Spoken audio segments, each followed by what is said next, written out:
কোনো কোনো মৃত্যু পাখির পালকের মতো হালকা, কোনো কোনো মৃত্যু থাই পাহাড়ের মতো ভারী। মেজর সিনহার মৃত্যু আমাদের গোটা মানুষকে, গোটা দেশকে এমনভাবে নাড়া দিয়েছে যে ওই মৃত্যুটা আমাদের বুকের উপরে থাই পাহাড়ের মতো ভারী হয়ে আছে। আমার কাছে এই সন্ত্রাসী আসামি খুনিরা মুখ্য নয়, মুখ্য হলো ভিকটিম। এ মামলায় আজকে ক্লোজিং আর্গুমেন্ট ছিল রাষ্ট্রপক্ষের। সেখানে আমি যে প্রথমে বলেছি আসামি পক্ষের একটা অ্যালিবাই আছে। অ্যালিবাইটা হলো আমরা সে চোরাচালানের সাথে জড়িত ছিল, আমাকে গুলি করতে গেছে, সেই কারণে আত্মরক্ষার্থে এটা করেছি। আমি বলেছি যে আত্মরক্ষার্থের অধিকার যেটা আইনে বলা আছে, সেখানে আরেকটা জিনিস বলা আছে, ডক্ট্রিন অফ প্রপোর্শনালিটি।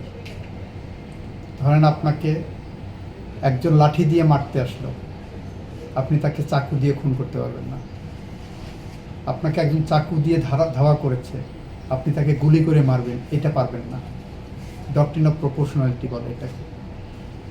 এখানে দেখা যাচ্ছে সমস্ত সাক্ষী, আসামিদের স্বীকারোক্তি, সবাই বলছে মেজর সিনহা গাড়ি থেকে নিরস্ত্র অবস্থায় নেমে 2 হাত উঁচু করে দাঁড়িয়েছিলেন। তারপরে তাকে গুলি করা হয়, প্রথমে 2টা, পরে আরও 2টা। এরপরে মৃত্যু নিশ্চিত করার জন্য পা দিয়ে গলায় পাড়া দেওয়া হয়।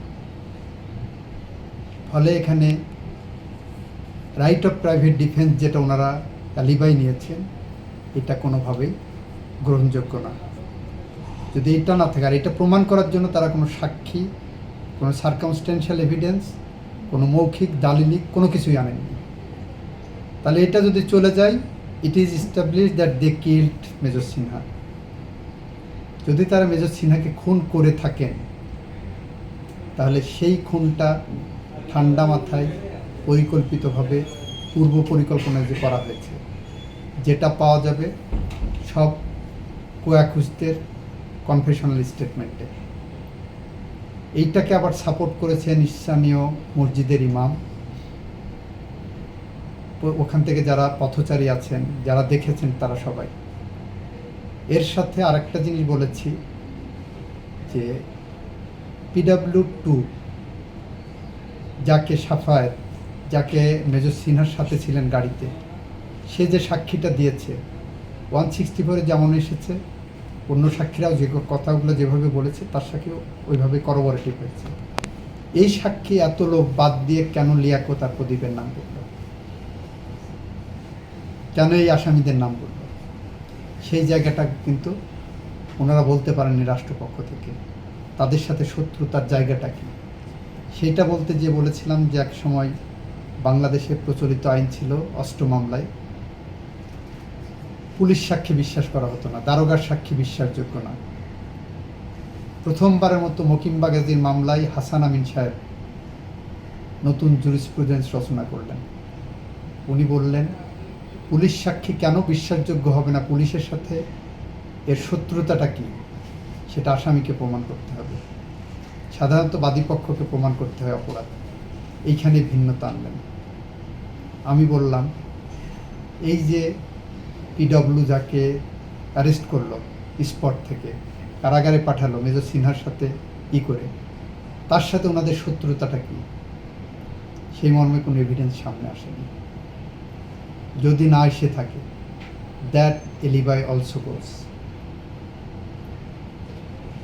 আর সার্কামস্টেন্সিয়াল এভিডেন্স বলছে সমস্ত সাক্ষী আনবিটেবল। করবোরেটিভ এভিডেন্স বলছে মেজর সিনহাকে এরা খুন করেছে, কী উদ্দেশ্যে খুন করেছে, কে কীভাবে এই খুনে অংশ নিয়েছে, অংশীদারিত্ব বজায় রেখেছে, সেটা রাষ্ট্রপক্ষ বিয়ন্ড অল রিজনেবল ডাউট প্রমাণ করেছে।